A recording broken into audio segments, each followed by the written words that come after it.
Let's start with the very basics of foreign exchange. First, let's understand what an exchange rate is. An exchange rate is nothing but the price of one nation's currency expressed in terms of another nation's currency. For example, the US dollar against yen, US dollar JPY, or simply called the yen. The US dollar is the base currency and the yen JPY is the counter, or sometimes called terms currency. So a USD JPY rate of 113.36 means that for $1 you get 113.36 yen. FX rates can be found online from a number of websites. You can get FX rates on yahoo.com, on FX Pro, FX Open, XE, Oanda, Forex.com, FXCM, etc.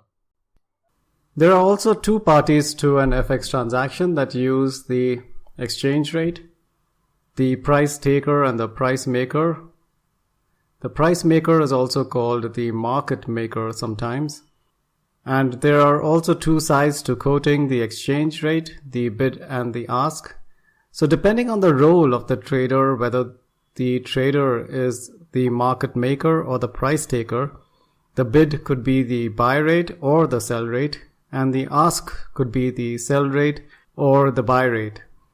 The market maker buys at the bid and the price taker sells at the bid, and vice versa. The market maker sells at the ask and the price taker buys at the ask. So the foreign exchange market is an over-the-counter market, meaning that the deals are transacted between participants connected through a private network that we will look at when discussing the foreign exchange landscape. At the core of the trading network, market making occurs between dealers of banks connected electronically by private networks such as Reuters or Bloomberg. These interbank dealers or market makers are constantly creating prices by updating them according to the actual market prices, actual dealt prices, and they trend prices according to what they anticipate the market to be, and also depending on their positions. So for example, if the market maker is long dollar yen and he's looking to sell dollar yen, he would typically quote an ask rate lower than the market rate, hoping to be taken. So we will look at all that more in detail later on. Updating the price which we see on our screens, on websites or on screens such as the Reuters, is done electronically by the market makers on networks such as Reuters or Bloomberg.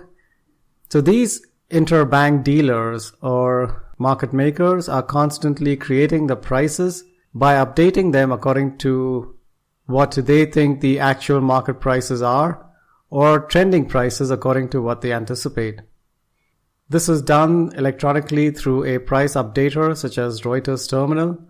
The dealer has access to this special terminal where the dealer manually changes the price depending on multiple factors such as the last traded price, the perceived price, or the trended price.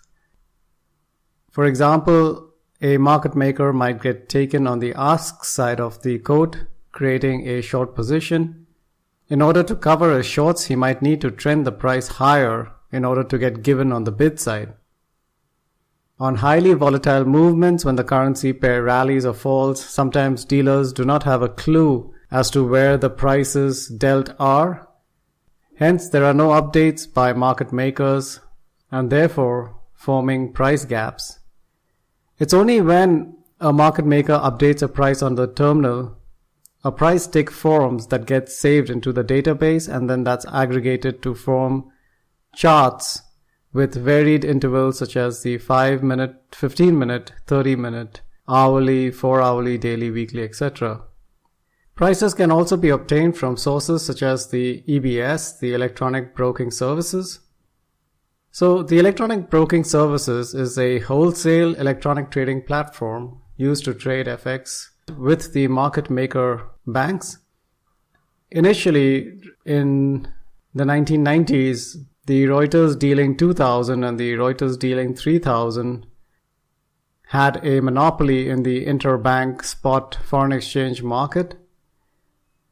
So all trades would flow through the Reuters dealing system.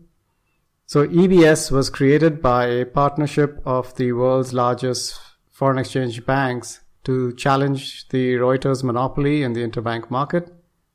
Another point to understand is that in the foreign exchange market, there are two methods of trading. One is by placing orders, such as the EBS's CLOB, which is the Central Limit Order Book.